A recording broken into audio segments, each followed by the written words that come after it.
Facebook, man. Facebook just always in the news. Well, of course, they're always in the news. They kind of help you get the news. But Facebook went to war with the Australian government. Facebook was like, oh, y'all really thought. So there was a proposed law that was passed in Australia where it would require platforms like Facebook and Google to share ad revenue with news publishers. The main reason for this is that Google and Facebook, like a black hole, have sucked all the ad revenue from most marketplaces. In Australia, Google accounts for about 53% of all ad revenue, and Facebook accounts for 23%. And if my math skills are still on par, that's about 24% that is left over for every other news outlet to share. And that, of course, destabilized the entire news industry. Of course, neither Google nor Facebook wants to share their revenue with anybody. I mean, why should they? I mean, they built this entire industry of Google with search and Facebook with its social media platform. So why should they have to share their revenue? They created the platform. They deserve to keep the money that they're making. However, both companies kind of responded very differently when the law was finally passed. Google decided to sign an agreement with Australian news publishers. On the other hand, Facebook was like, you know what? We're going full Zuck mode. And this is going to be my term whenever Facebook does anything heavy-handed. So it's going full Zuck mode. Like when Mark Zuckerberg decided, you know what? We're going to destroy Snapchat. He went full Zuck mode. Anytime Mark Zuckerberg does something that's ridiculous or Facebook does anything that just seems like that's a very heavy-handed tactic to take with an issue, maybe you should take a little bit lighter position on the issue. We're going to call that going full Zuck mode. And Mark Zuckerberg went full Zuck mode. Facebook just was like, you know what? Y'all think you don't need us? Y'all think you can do anything without us? Do you know who we are? We Facebook fools. We decide what becomes a major topic. And Facebook just was like, you know what?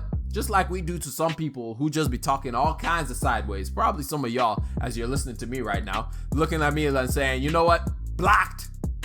Facebook straight up blocked the entire country well, maybe not continent, just country of Australia. Facebook was like, yeah, y'all can't share any more news. And Facebook was like, yeah. Y'all thought that we'll just, let y'all do what you want to do. No. Blocked. Y'all can't share any more news media outlet on our sites. And I would love to say, but you know what? I can't say that it's the wrong move or the right move for Facebook. It was just like a very extreme move by Facebook, and it doesn't help Facebook out. It doesn't do Facebook any favors. It doesn't make Facebook look good. It doesn't do anything positive for Facebook. It just allows Facebook to just be like, all right, cool, we just bounce. We don't need y'all. We don't need your ad dollars like that. We still don't get the ad dollars because we ain't got to show any news websites on our sites. We'll just block all y'all and keep it moving. And people can still share the pictures of their kids. People can still share the pictures of their puppy. People can still share all the other things that still get us to sell ads to them anyway. We don't need your news. We don't need any of that stuff. We'll just do what we do best.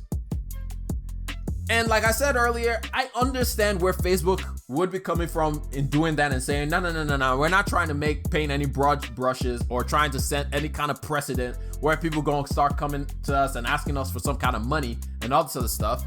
But as well, I also think there's an other side to the argument. It can be argued that one of the reasons that people share so much information on Google and Facebook is because of the hard work that is done by news outlets. I mean, think about it. If news outlets wasn't providing the news, would Google be as popular as it is? Or Facebook be as a consistent news outlet for people? Would people still be going to Facebook as often as they did for news information? It's like, the question is kind of like, which comes first? Is it the news that makes people go on Google to find out information and on Facebook to learn more about it? Or is it Facebook that delivers that news to people to watch about it? Or is it Google that delivers that information for people to find out more information? Which came first, the chicken or the egg?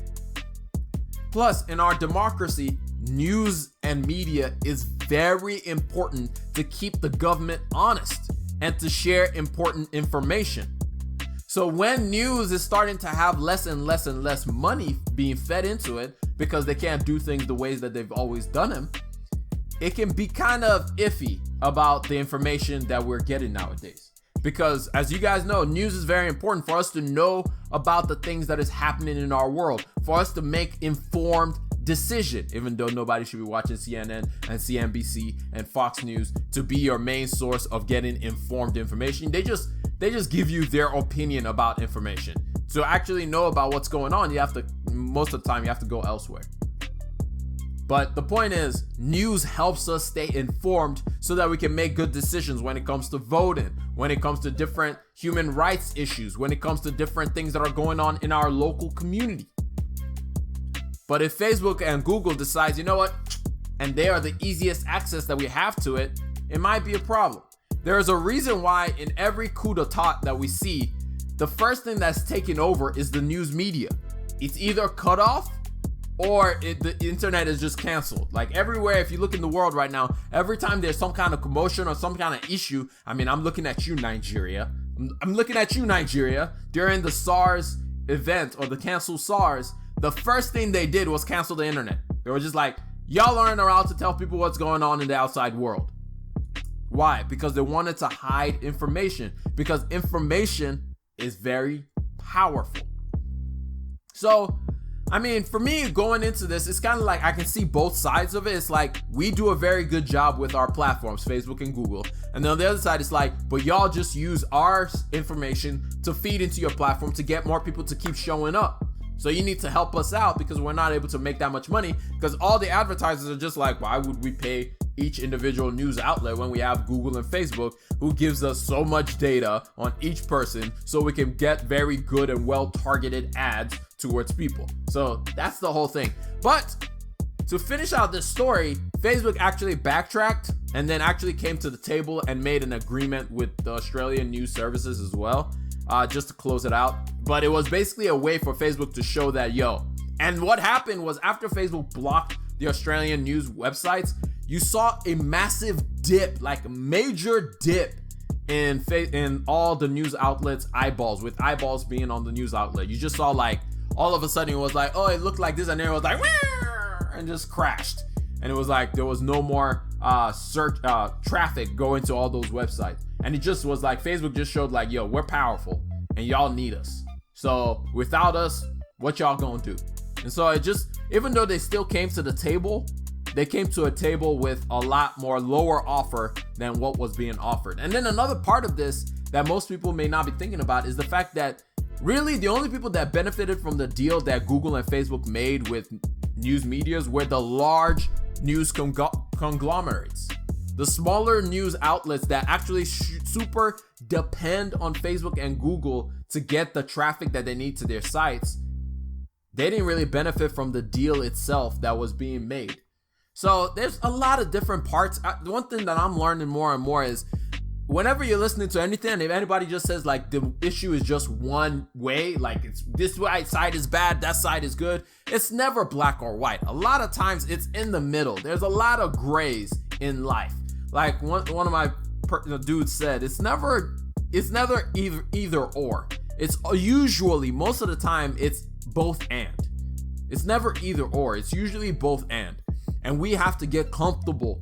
And I think right now in our world, we don't like the idea. We don't like the idea of it being either or so much. But like the idea of it being both and. But a lot of times with a lot of issues, it's actually both and. It's not either or, it's both and.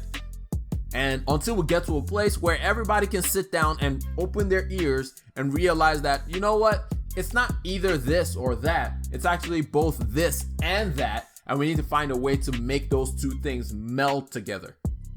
It's like when you're baking a cookie. It's not either butter or flour. It's both butter and flour if you want that cookie to come out looking good or come out tasting good.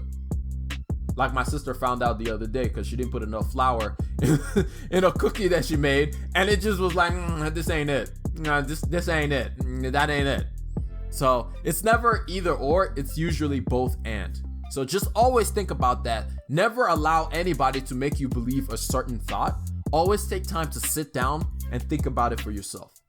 which is why I like reading the news, because I'm forced to make conclusions about the news than if I hear somebody talking about it. Usually when I hear somebody talking about it, it's easy for me to just go along with whatever their thoughts are. But if I have to read something, if I have to read a news article, then I have to form my own images in my head. Which is why people always talk about reading is so important. Reading is so powerful, because reading forces you to forces more parts of your brain to activate. So you're not just understanding what you're reading, but you're also imagining it in your head.